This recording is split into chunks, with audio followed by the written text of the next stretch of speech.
Hello दोस्तों, कैसे हैं आप सब लोग। होप कि आप सब लोग बहुत ही अच्छे होंगे। मेरा नाम है अमन और आज हम लोग अपने नेक्स्ट चैप्टर को पढ़ने जा रहे हैं बिजनेस मैनेजमेंट के, जिसका नाम है डिसीजन मेकिंग। ठीक है। अब दोस्तों ये डिसीजन मेकिंग चैप्टर बहुत ज़्यादा इंपॉर्टेंट है आपके लिए, क्योंकि आपने क्लास 12th में इस चैप्टर को नहीं पढ़ा। आपके ये एकदम न्यू चैप्टर है। ठीक है। तो आपको इसको अच्छे से पढ़ना होगा। एग्जाम में आपके क्वेश्चन आएंगे तो आपको करके आना होगा, चाहे एमसीक्यू आए, चाहे सेमेस्टर में लिख के आना हो, चाहे नेट का एग्जाम दो, चाहे यूपीपीएससी दो, चाहे कोई भी एग्जाम दो। ठीक है। अब दोस्तों डिसीजन मेकिंग, अब ये क्या होता है डिसीजन मेकिंग, इसको समझो पहले। किसी भी प्रॉब्लम को सॉल्व करने के जब मेरे पास में 3-4 रास्ते होते हैं, उनमें से एक बेस्ट रास्ता हम चूज कर लेते हैं एंड उस काम को कर लेते हैं, उसको बोलते हैं डिसीजन लेना। कमिंग टू कंक्लूजन, किसी निष्कर्ष पे जब हम आ जाते हैं, उसी को बोलते हैं डिसीजन लेना। If we have lots of alternative and we choose the one best alternative to solve a problem, then it means we are taking a decision. हमने डिसीजन ये लिया, हम कंक्लूजन पे आ चुके हैं। चलो इसको अब देखते हैं यहाँ पे कैसे बताया गया है। ठीक है ना। ओके। तो भैया डिसीजन मेकिंग इज क्या है। Decision making is a process है। क्या है? एक प्रोसेस है, एक टेक्निक है, एक आर्ट है, एक मीडियम है। ध्यान से समझो, मैं आपको जो बता रहा हूँ ये बहुत ही तगड़ी मीनिंग है कि आपको किसी किताब में नहीं मिलेगी जल्दी। डिसीजन मेकिंग एक प्रोसेस है, टेक्निक है, आर्ट है, मीडियम है, जिसमें हम आइडेंटिफाई करते हैं एंड एनालिसिस करते हैं द प्रॉब्लम, कि हमारी प्रॉब्लम क्या है, एंड डेवलपिंग पॉसिबल अल्टरनेटिव। हम क्या करते हैं उसमें जितने भी पॉसिबल अल्टरनेटिव्स होते हैं उस प्रॉब्लम को सॉल्व करने की वो आइडेंटिफाई कर जाते हैं। हाँ, इस प्रॉब्लम को ऐसे ऐसे ऐसे ऐसे सॉल्व करना है। ठीक है ना। ओके। एंड उसके बाद में selecting and executing the best alternative. जितना भी हमने ऑप्शंस चूज किया है, 3-4 अल्टरनेटिव, उनमें से सबसे बेस्ट जो होगा उसको चूज करिएंगे एंड गेटिंग द फीडबैक। यहाँ में हम देखेंगे कि हमारा जो प्रॉब्लम था वो सही से सॉल्व हुआ कि नहीं हुआ, फीडबैक के माध्यम से। ठीक है। For solving the existing problem. तो भैया डिसीजन मेकिंग एक आर्ट है, टेक्निक है, प्रोसेस, जहां पे हम आइडेंटिफाई करते हैं प्रॉब्लम्स को एंड कैसे उसको सॉल्व किया जाए, उसके टेक्निक्स को पता करते हैं। फिर एक बेस्ट टेक्निक चूज कर लेते हैं, प्रॉब्लम को सॉल्व करते हैं, फिर फीडबैक है कि पता करते हैं कि वो सही से सॉल्व हुआ कि नहीं हुआ प्रॉब्लम को सॉल्व करने के लिए। डिसीजन मेकिंग का मतलब होता है choosing the best alternative from solving a problem, for solving a problem.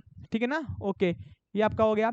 फिर कमिंग टू कंक्लूजन, जब कंक्लूजन पे आते हैं ना, फॉर रिजॉल्विंग इशू, प्रॉब्लम को सॉल्व करने की, उसको बोलते हैं डिसीजन मेकिंग। इतना अच्छा बता दिया गया ऊपर। अब नीचे देखते हैं, यहाँ पे वही बताया गया आर्ट, या वही डेफिनेशन को यहाँ पे प्रॉपर लिख दी गई है। ठीक है ना। आप चाहो तो इसको एग्जाम में एज अ डेफिनेशन लिख सकते हो, वही ऊपर आया है। Decision making is a mental process. क्या है? मेंटल प्रोसेस, क्योंकि इसमें दिमाग लगाना पड़ता है। It is a complex mental exercise, दिमाग की एक्सरसाइज होती है। Decision making is an activity है, ह्यूमन एक्टिविटी है और रैशनल, मतलब यहाँ पे हमको भेदभाव नहीं करना होता। सही डिसीजन नहीं होगे तो काम खत्म। ठीक है।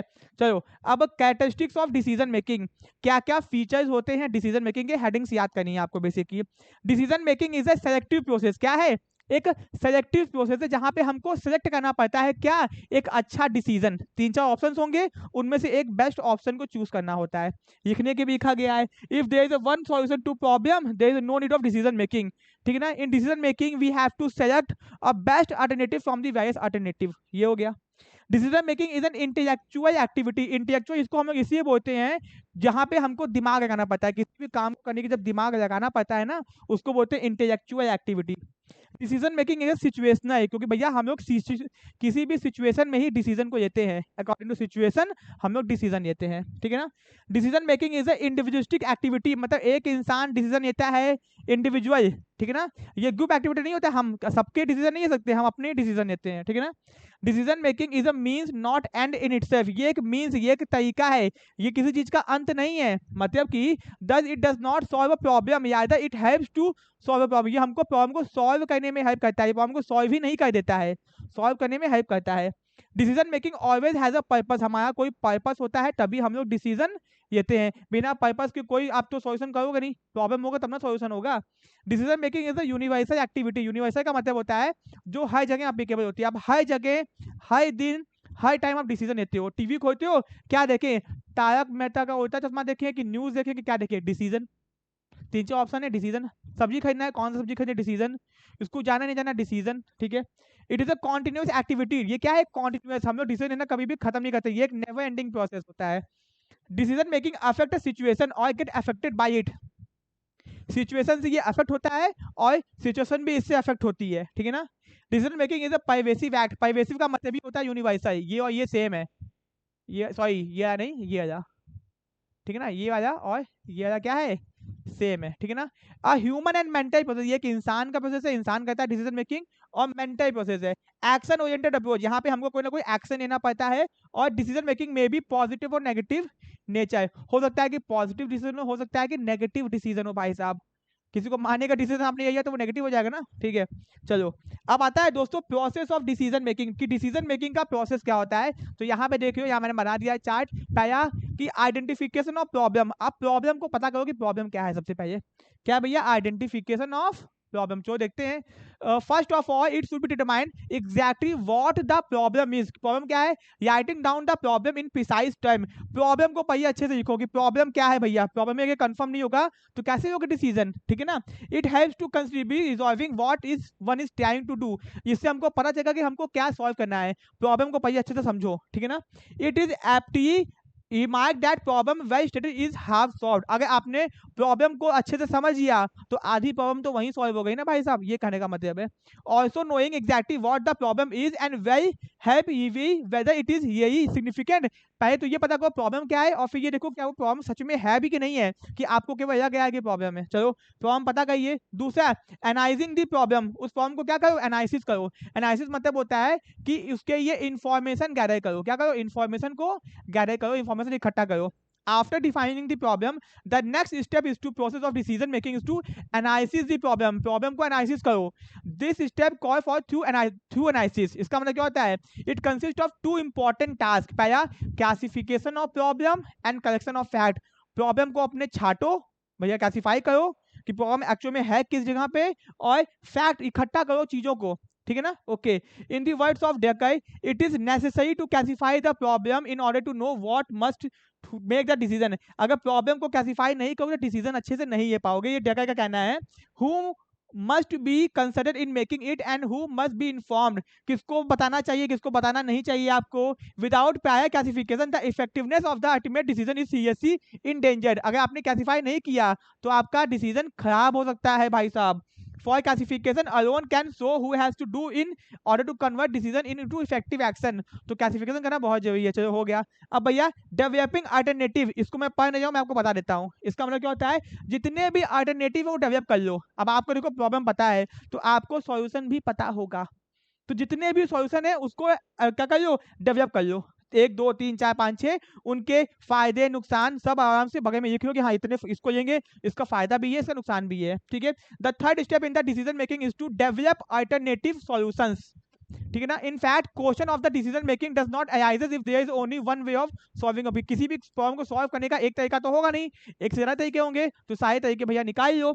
It is here that problem does not have alternative solution. ऐसा हो ही नहीं सकता कि उसका सॉल्यूशन ना हो, अल्टरनेटिव सॉल्यूशन ना हो, दूसरा सॉल्यूशन ना हो, ठीक है ना। Even in a most discouraging situation there are several choices. जितनी भी कठिन से कठिन परिस्थिति हो, ऐसा तो होगा नहीं कि एक ही सॉल्यूशन हो, एक से ज्यादा सॉल्यूशन होगा ही होगा। None of the alternative might be desirable choice. उनमें से कौन सा डिजायरेबल होगा ये आपको डिसाइड करना है, ठीक है ना। But the manager still has a choice. तब भी क्या होगा, चॉइस होगा। The search for alternative forces the manager to see things from many view point. जब आप सॉल्यूशन को सर्च करोगे ना तो आपको बहुत सारी चीजें दिखाई देंगी, अच्छा हाँ ये भी है, ये भी है, ये भी है, ये भी है, तो आपको और चीजें पता चलेंगी, ठीक है ना। Okay, unless the manager develop several alternative solution he is only too prone fall into the either kind of thinking. वो बहुत सोचेगा, बहुत डिसीजन लेगा, क्या सही है क्या गलत है, क्या ये हमको डिसीजन लेना चाहिए नहीं लेना चाहिए, सोचेगा। It is also necessary that the manager does not decide only on the basis of alternative presented to by him subordinate. केवल वो जो लोगों को देखो, केवल एक ही चीज के ऊपर वो नहीं सोचेगा, वो हर चीज के ऊपर सोचेगा, जो उसको बेस्ट लगेगा वो वही डिसीजन लेगा, ठीक है ना। क्योंकि उसको बेस्ट चाहिए, क्या चाहिए, बेस्ट अल्टरनेटिव चाहिए। चलो भैया अब आप क्या करोगे, सारे के सारे अल्टरनेटिव को इवैल्यूएट करोगे कि कौन सा अच्छा है कौन सा बेकार है। आपने आइडेंटिफाई किया सारे अल्टरनेटिव्स, इतने रास्ते हैं इस प्रॉब्लम को सॉल्व करने के लिए। चलो after having developed alternative the manager is required to compare and weigh the various pros and cons of each alternative। सबके क्या फायदे क्या नुकसान आप पता करोगे। by imagine as if he already put each into effect। सब ठीक है ना। He has to foresee the probable desirable undesirable consequence, उसके क्या क्या परिणाम और दुष्परिणाम होंगे ये आपको पता होने चाहिए, उसके हिसाब से ही हम उसको इवैल्यूएट करेंगे, ये अच्छा है, ये बेकार, ये बेकार, बेकार, प्रायोरिटी करेंगे, प्रायोरिटी ऑफ रैंकिंग। फिर हम क्या करेंगे, एक बेस्ट अल्टरनेटिव चूज करेंगे। जब भी बेस्ट अल्टरनेटिव चूज करेंगे तो ध्यान रखेंगे कितना रिस्क है, कितना इफर्ट लगेगा और टाइमिंग कब तक होगी और उसकी लिमिटेशन क्या क्या, इस बात को ध्यान में रखेंगे, ये 4 फैक्टर्स को ध्यान में रखेंगे। फिर लास्ट में देखो इम्प्लीमेंट, ये हमने क्या कर दिया, सेलेक्टिंग द बेस्ट अल्टरनेटिव, फिर उसको इंप्लीमेंट कर देंगे, हमने चूज किया फिर उसको इंप्लीमेंट, एक्चुअल में डिसीजन को ये लेंगे, ठीक है ना। After alternative has been selected it is put into action, अब भैया एक्शन ये लेंगे, डिसीजन हम ये लेंगे। It is of the essence of manager decision that other people must apply it to make it effective, जैसे ही आपने एक क्या बोलते हैं डिसीजन को सेलेक्ट किया उसको इंप्लीमेंट करो, लागू कर दो, ठीक है ना। Okay, the manager decision is always decision concerning what other people should do, it is made effective through the action of other. कहने का मतलब है कि आपने डिसीजन लिया तो लोगों को उसको फॉलो करना चाहिए। फिर भैया फीडबैक एंड कंट्रोल, क्या करो, फीडबैक लो लोगों से कि सही है, कोई दिक्कत नहीं, समस्या नहीं है। फीडबैक से आपको पता चलेगा कि आपने सही डिसीजन लिया है कि खराब डिसीजन लिया। अगर कहीं दिक्कत आ जाए तो तुरंत क्या करना, उसको कंट्रोल कर लेना, ठीक है। ओके, तो ये आपका डिसीजन मेकिंग का प्रोसेस हो गया। आप नाम से पढ़ के भी एग्जाम में इतिहास रच दोगे, ठीक है ना, केवल ये पढ़ के इतिहास रच दोगे तो अंदर पढ़ने की जरूरत आपको उतना नहीं है। चलो ठीक है, अब भैया आता है टाइप्स ऑफ डिसीजन, कितने टाइप्स के डिसीजन होते हैं, नाम याद करो, अंदर लिख दोगे खुद ही। पहला है program decision, decision which aim at solving structure या फिर रूटीन प्रॉब्लम, अगर आपको कोई रूटीन प्रॉब्लम को सॉल्व करना है, जो प्रॉब्लम बार बार आती है, तो ठीक है ना। ओके, तो आप क्या लोगे, तो आप लोगे program decision. Non program decision opposite of program decision, to solve unstructured या फिर जो नोवल, मतलब जो नई नई प्रॉब्लम्स आते हैं ना उनको सॉल्व करने की non program decision. Major decision, decision related to important issue. Minor decision, common issue. Basic decision, जो क्रूशियल एंड इंपॉर्टेंट, देखो बेसिक डिसीजन ही बहुत ही क्रूशियल और इंपॉर्टेंट होते हैं, ठीक है। रूटीन डिसीजन, माइनर इफेक्ट डालता है बिजनेस के ऊपर आपके, जो आपके ये वो डिसीजन होते हैं जो बिजनेस के ऊपर माइनर इफेक्ट डाल सकते हैं। ऑर्गेनाइजेशनल डिसीजन, जो ऑफिशियल डिसीजन होते हैं। पर्सनल डिसीजन, जो आपके पर्सनल इंसान के आज क्या पहने, क्या खाएं, कहाँ घूमने जाएं, कौन सी पिक्चर देखें। पॉलिसी डिसीजन, ये भी बहुत क्रूशियल और कठिन डिसीजन होते हैं कि क्या नियम बनाए। ऑपरेटिंग डिसीजन, ये डेली रूटीन डिसीजन होते हैं।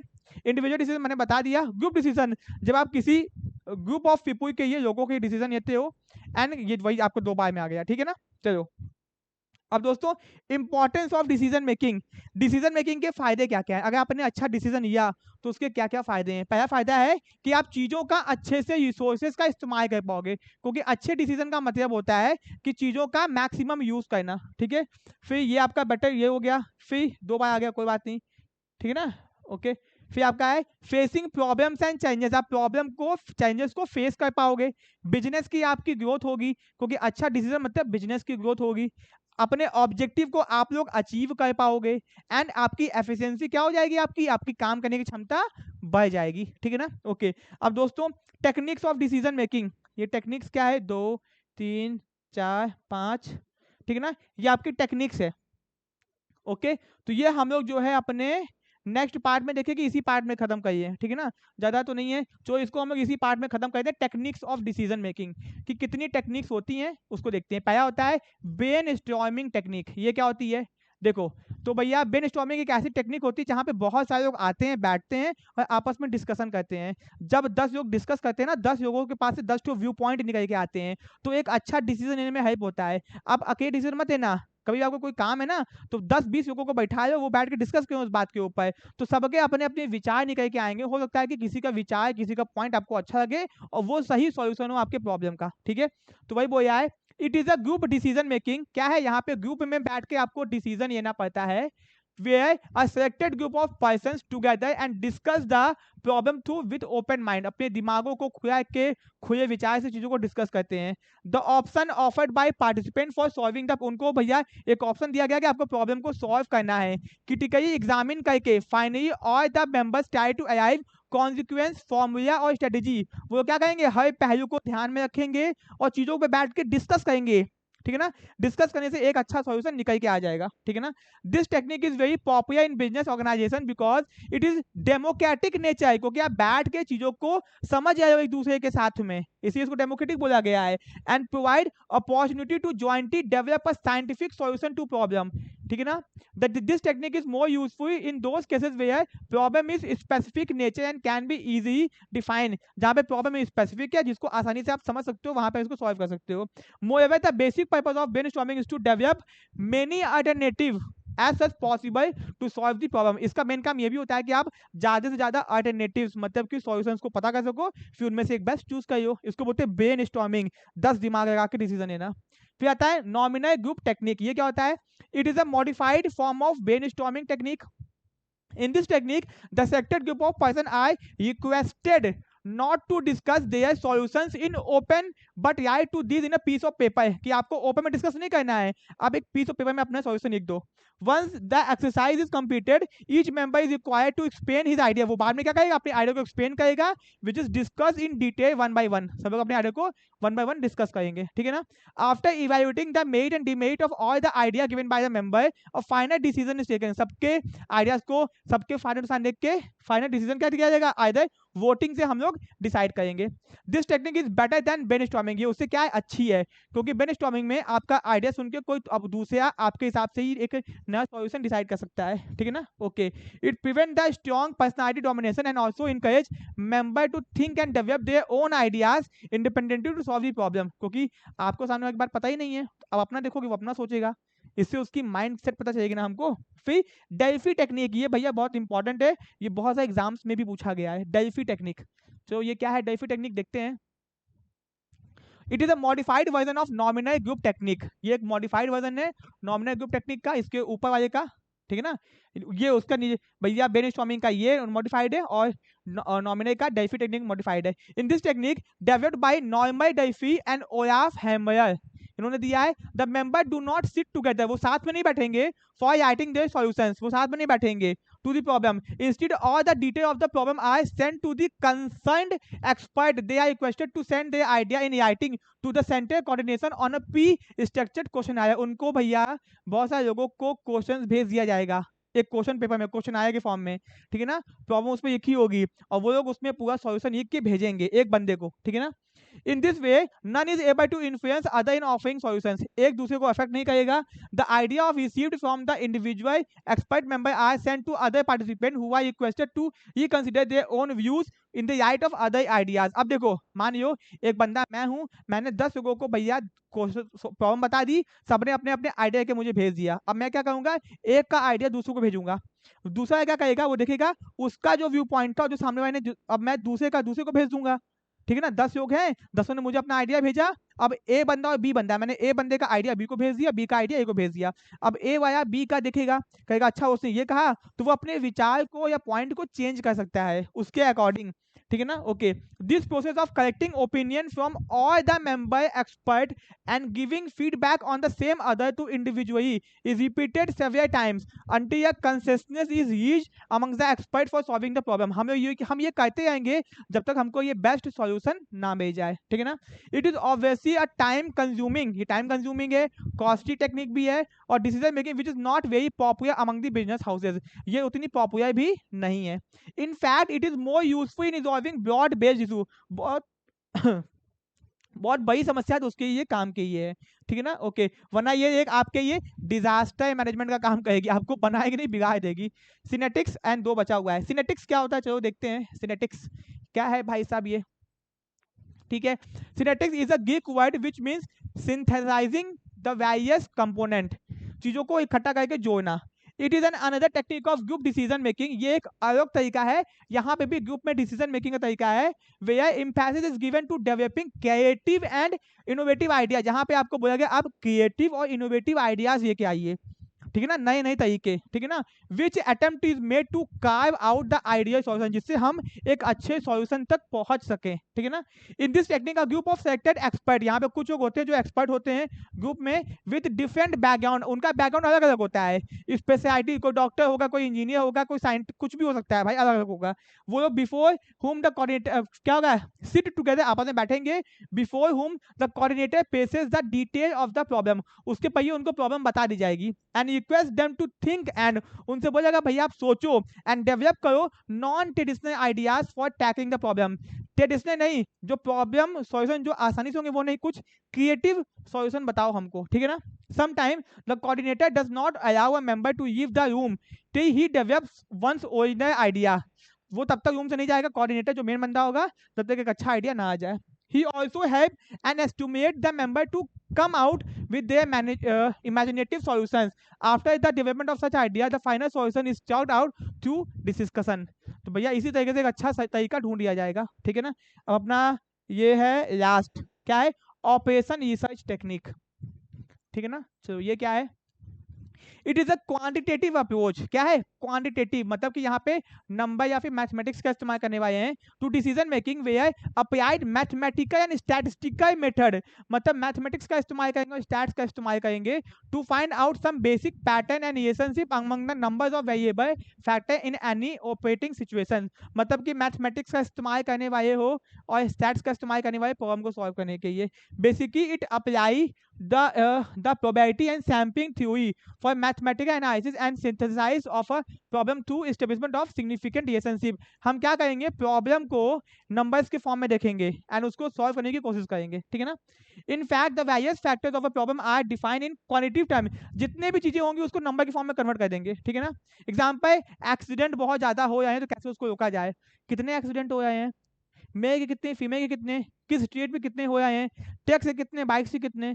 तो पहले हम प्रॉब्लम को नंबर के फॉर्म में कन्वर्ट करेंगे सारी चीजों को, ठीक है ना। Okay, and effect of this factor also estimated by the assignment of on. उसका जो इफेक्ट होगा ना एक्सीडेंट के, उसको भी नंबर के फॉर्म में देखेंगे कि एक्सीडेंट हुआ है तो कितने लोग मर आए हैं, कितनों का हाथ टूटा, कितनों का पैर टूट रहा है, ठीक है ना। Okay, from the quantitative value the model, फिर हम क्या करेंगे, एक मॉडल डेवलप करेंगे in terms of mathematical equations and through this equation the possibility of alternative are precisely measured। फिर एक फॉर्मूला बनाएंगे, उससे क्या करेंगे, एक प्रॉब्लम को सॉल्व करने की कोशिश करेंगे, ठीक है ना।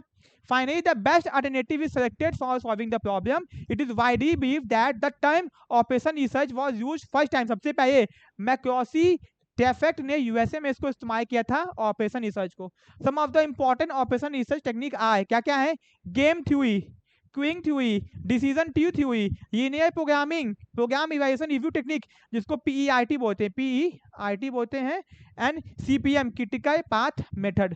ये सब टेक्निक है, ये फुल फॉर्म आपसे पूछ सकता है, इसका भी पूछ सकता है, ठीक है ना। और ये कौन से ऑपरेशन रिसर्च टेक्निक है, ठीक है ना। तो भैया आपका डिसीजन मेकिंग चैप्टर भी अच्छे से खत्म हो गया। होप कि आपको समझ में आ गया होगा, कोई डाउट नहीं होगा।